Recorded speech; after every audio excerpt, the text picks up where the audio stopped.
मित्रों, आपकी बात आपके साथ राकेश मोहन त्यागी यूट्यूब चैनल के 379 में 14 अक्टूबर के प्रातःकालीन अंक में आप सभी को मेरी राम राम। दद्दा मैं आप सबके जोहरे लगातार बतवतु कहें अपने इन अंकों के माध्यम से आता हूँ। आज के इस अंक का शीर्षक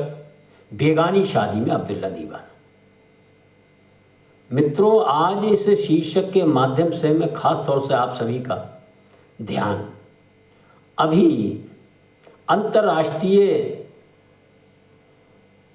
शांति नोबेल पुरस्कार की जो घोषणा हुई है और उस घोषणा के अनुसार वेनेजुएला की प्रमुख विरोधी राजनेता मारिया कोरिना मचादो को यह पुरस्कार मिला है। मित्रों, जिस प्रकार हम सबको मालूम है, नोबेल शांति पुरस्कार पाने की लालसा विश्व के विभिन्न राजनेताओं में रहा करती है और इस वर्ष अमेरिकी राष्ट्रपति ट्रंप में ये महत्वाकांक्षा इतनी उभरी थी कि वह इस अपनी महत्वाकांक्षा को पूरी करने के लिए किस प्रकार अपने देश के राष्ट्रीय हितों के खिलाफ जाकर विश्व के विभिन्न राष्ट्रों से इस पुरस्कार पाने के लिए अपने समर्थन प्राप्त करने के लिए जिस प्रकार की सौदेबाजी एक हास्यास्पद स्थिति तक कर रहे थे, उससे कहीं न कहीं निश्चित ही इस पुरस्कार की गरिमा भी कम हुई है कि यह पुरस्कार पश्चिमी देशों द्वारा दिया हुआ कोई भी पुरस्कार, कोई भी सम्मान बिना किसी अपने निजी एजेंडे के नहीं होता। उन्हें इस पुरस्कार के माध्यम से जो तीसरी दुनिया के देश होते हैं, जिन पर वो अपनी गोरी मानसिकता, अपनी रणनीति थोपना चाहते हैं, इस प्रकार के लोगों को इन पुरस्कार के माध्यम से विश्व के पटल पर आगे रखते हैं और जो उनके एक खांचे में फिट नहीं बैठा करते हैं, उनके स्वार्थ के खांचों में, वह चाहे कितने ही महान व्यक्ति हों, समय समय पर उनको पुरस्कार नहीं मिलता है। इसका सबसे बड़ा उदाहरण भारतवर्ष के महान नेता, स्वतंत्रता दिलाने में अग्रणी भूमिका रखने वाले महात्मा गांधी के द्वारा किए एक अहिंसक लंबे आंदोलन के पश्चात भी कई बार उनके नाम की नोबेल शांति पुरस्कार मिलने की चर्चा के बाद भी किन्हीं कारणों से, जिन कारणों से महात्मा गांधी को इस पुरस्कार के लायक न समझा गया, कहीं ना कहीं इसी कारण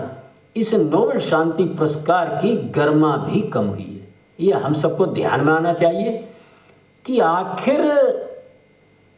महात्मा गांधी जैसे व्यक्ति को ये पुरस्कार ना मिलना और अभी हमारे बराबर में जो बांग्लादेश में राष्ट्र कार्यकारी प्रधानमंत्री की भूमिका निभा रहे हैं मोहम्मद यूनुस, ऐसे अशांति फैलाने वाले व्यक्ति को, हिंसा को आश्रय देने वाले व्यक्तियों को, जुनूनी जिहादी विचारधारा के व्यक्ति को, जिस प्रकार उसने बांग्लादेश को किस प्रकार उथल पुथल, वहाँ के अल्पसंख्यकों को किस प्रकार संहार किया, ऐसे मानसिकता के व्यक्ति को आखिर नोबेल शांति पुरस्कार मिल सकता है और महात्मा गांधी जैसे व्यक्ति को नोबेल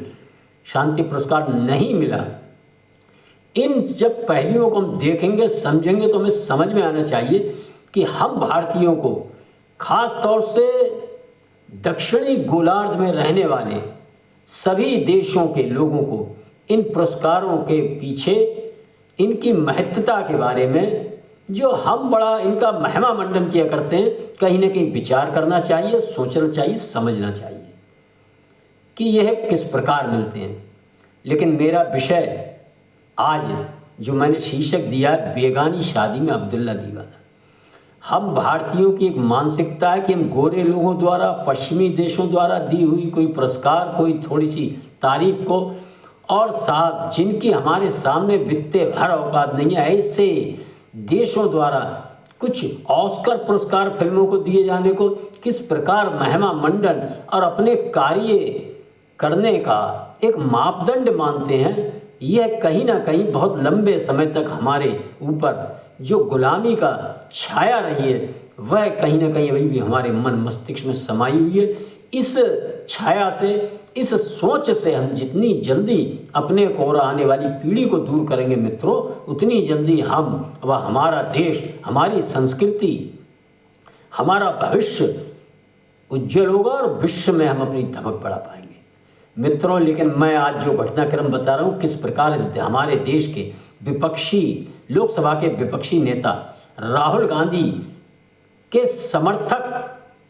पत्रकार रवीश कुमार जैसे व अन्य लोग किस प्रकार इस वेनेजुएला की मुख्य विपक्षी नेता को शांति नोबेल पुरस्कार मिलने को लेकर किस प्रकार राहुल गांधी के कार्यों से जोड़कर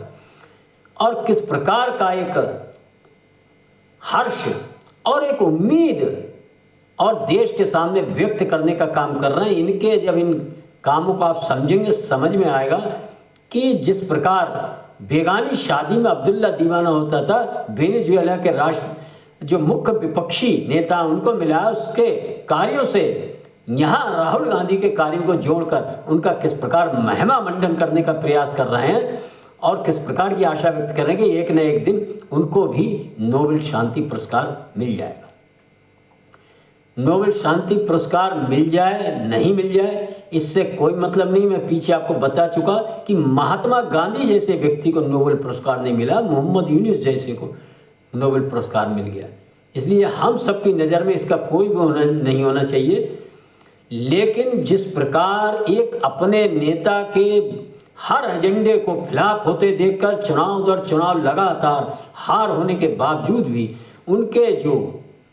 समर्थक हैं और कांग्रेस पार्टी में ऐसे समर्थकों की भरमार है, समर्थक से ज़्यादा चारण भाट नजर आते हैं। ऐसे रवीश कुमार जैसे पत्रकार अपना एजेंडा चलाने के लिए किस प्रकार इस प्रकार की घटनाओं का इस देश के युवाओं के बीच, सोशल मीडिया के बीच एक चर्चा बनाने का प्रयास कर रहे हैं। आज मैंने सोचा कि उनकी इस चर्चा जो बना रहे हैं, मैं भी अपनी बात, आपकी बात आपके साथ अपने इस चैनल के माध्यम से कहूँ। मेरा आपसे अनुरोध है कि इस महत्व को समझें कि आखिर ये कौन सी मानसिकता है। यहाँ हर वर्ष चुनाव हो रहे हैं, यहाँ सारी चीज़ें सिस्टम में चल रही हैं। आप लगातार कभी वोटर लिस्ट पे प्रश्न उठाते हैं, कभी ईवीएम पे प्रश्न उठाते हैं, सबूत कोई देते नहीं है, कहीं कोई वहाँ नहीं। और वेनेजुएला से कैसे करना है, 10 साल से वहाँ चुनाव नहीं हुए हैं। वहाँ केवल एक गैर लोकतांत्रिक ढंग से बिना किन्हीं चुनाव से एक व्यक्ति की सरकार चला करती है। भारत की परिस्थितियों में और वेनेजुएला की परिस्थितियों में समानता दिखाने वाले लोग किस प्रकार इस देश की संस्थाओं पर अविश्वास लंबे समय से उत्पन्न कर रही है, हम सबने देखा है। लगातार अदालत द्वारा, लगातार अन्य संगठनों द्वारा राहुल गांधी को चुनौती दी गई। आज बिहार के अंदर जो वोटर लिस्ट के बारे में शोर मचा रहे थे, उन्हें 10-15 आदमी भी ऐसे नहीं मिले हैं जो ये कहने वाले हों कि हमारा वोट गलत काटा गया या ये वोट सही नहीं जोड़कर गलत जोड़े गए। आज ऐसे मुद्दे उठाकर ईवीएम के बारे में लगातार चुनाव आयोग द्वारा चुनौती दी गई। कोई व्यक्ति आए और बताए ईवीएम कैसे हैक होती है। कभी ये चोर, कभी वो चोर, कभी सुप्रीम कोर्ट खराब, हाई कोर्ट खराब, इस तरह की बातें उठाने वाले लोग और जो उनका एक सिस्टम है, जो मैंने कहा पूरा, वह किस प्रकार बौखला चुका है कि किसी देश के नेता को मिलने वाले नोबेल पुरस्कार से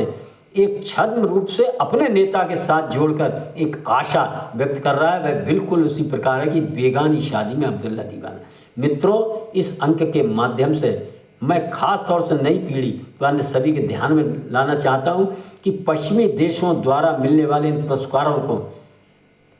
के बारे में हम समझें, इनकी नीतियों को समझें। इनका एक एजेंडा हुआ करता है और वो उसी एजेंडे के अनुसार ये पुरस्कार दिया करते हैं। हमारे देश के भी विभिन्न वैज्ञानिकों को व अन्य क्षेत्र में ये पुरस्कार मिले हैं, लेकिन खास तौर से शांति नोबेल पुरस्कार ये राजनीतिक दृष्टिकोण से आगे आने वाले समय में हमारे अपनी गोरी मानसिकता, हमारे जो साम्राज्यवादी कुछ देश हैं, कैसे विश्व पर अपना आधिपत्य जमाए रहें, कैसे अपना एजेंडा सेट करें, इसके लिए देने का काम किया जाता है विभिन्न देशों में। इनके इस छल और इस धोखे को हम सब जाने समझे, इसी आशा विश्वास के साथ इस अंक में मैंने आपके समक्ष जो बतबतों कहन को काम करो। मेरा अनुरोध है दद्दा मेरे, ये जे बतबते आपको अच्छे लागत हैं तो इनको ज़्यादा से ज़्यादा फ़ोन में शेयर कर दियो करो, लाइक कर दियो करो। और भैया जिन भैया ने अभी चैनल सब्सक्राइब न करा, मेरा अनुरोध है वो चैनल को सब्सक्राइब करें। धन्यवाद। जय श्री राम, जय श्री वाल्मीकि भगवान, भारत माता की।